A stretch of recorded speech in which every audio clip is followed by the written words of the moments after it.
In this video, I'm going to discuss the Bible as it were as a mathematical function. And I'm going to show you the input and the output.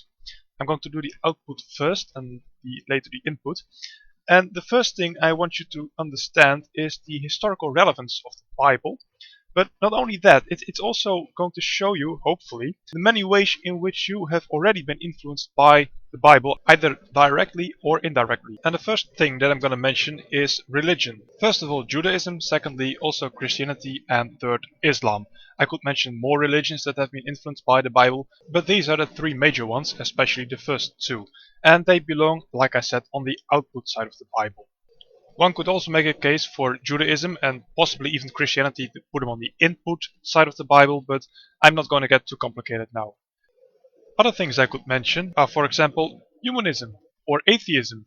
And this may surprise you a little bit, but actually, especially in their current form, they are very much influenced by the Bible. And historically speaking, I could also mention science, and even more specifically modern science. And this may surprise you a little bit, but both from an historical and from a philosophical point of view, it can be argued that modern science is very much influenced by the Bible. I'm not going to get into the details over here, maybe I'll make a future video on this one. Another thing I could mention is art.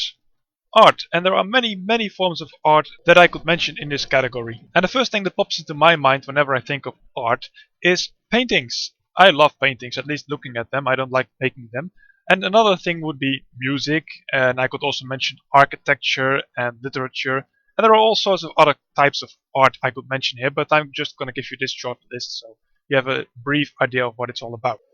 Another major player in this field of output would be language. And it's a thing we don't always think about, but actually language has been hugely influenced by the Bible.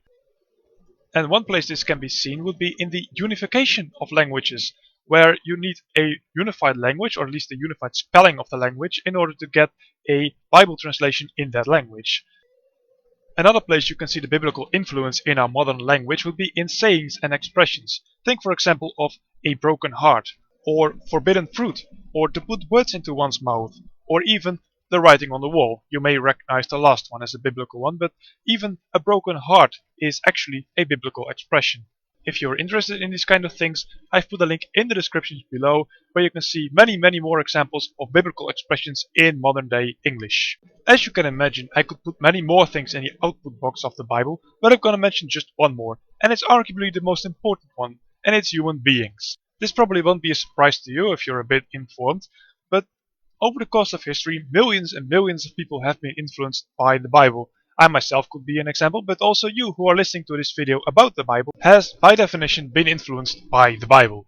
Enough about the biblical output for now. Let's go to the input side. And the first thing I'm going to mention is human experiences. Yes, human experiences have had a huge input on the Bible. Humans would have experiences and they would describe them, and later they would be imported into the Bible. For example, in songs, but also in personal histories and the like. Secondly, historical events. Many historical events are not only described in the Bible, but also had an influence on how things would be described later. Another thing would be language. Language does not only belong on the output side of the Bible, but also on the input side. Because biblical authors would not invent a new language to write the Bible in, but they would use the language they already had. And the last thing I'm going to mention would be foreign literature or foreign culture. I'm going to put it in quotation marks just for the sake of it. But this is not very strange, because if you would be a biblical author, you would immediately encounter all around you this foreign culture and this foreign literature. And sometimes you would try to rebuke it, sometimes you would copy the form and change the content or whatever, but nonetheless it is indisputable that foreign culture and literature had a huge impact on the forming of the Bible. And maybe I'll get more into that when I make future videos.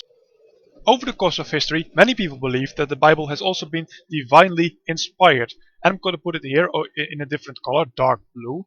And I'm just going to put it here, and I want you to think about it. What does it mean? What do people mean when they say the Bible is divinely inspired? Do they mean, for example, that it is just one of those many things that had an input on the Bible? Just like human experiences, just like historical events, and just like language, we also have divine inspiration. Or maybe they mean something else. Maybe they mean that all of these things combined are divinely inspired. Or maybe they mean something else. Maybe they mean that all those things in themselves are okay, but before they get input into the Bible, they have to go through this canopy, through this filter of divine inspiration. Maybe that's what I mean, or maybe that's what you mean when you talk about divine inspiration. And there is even another option. There is an option that divine inspiration is not supposed to be on the input side of the Bible, but on the output side, where people get divinely inspired when they read the Bible. That's it for now, and hopefully I'll see you in the next video.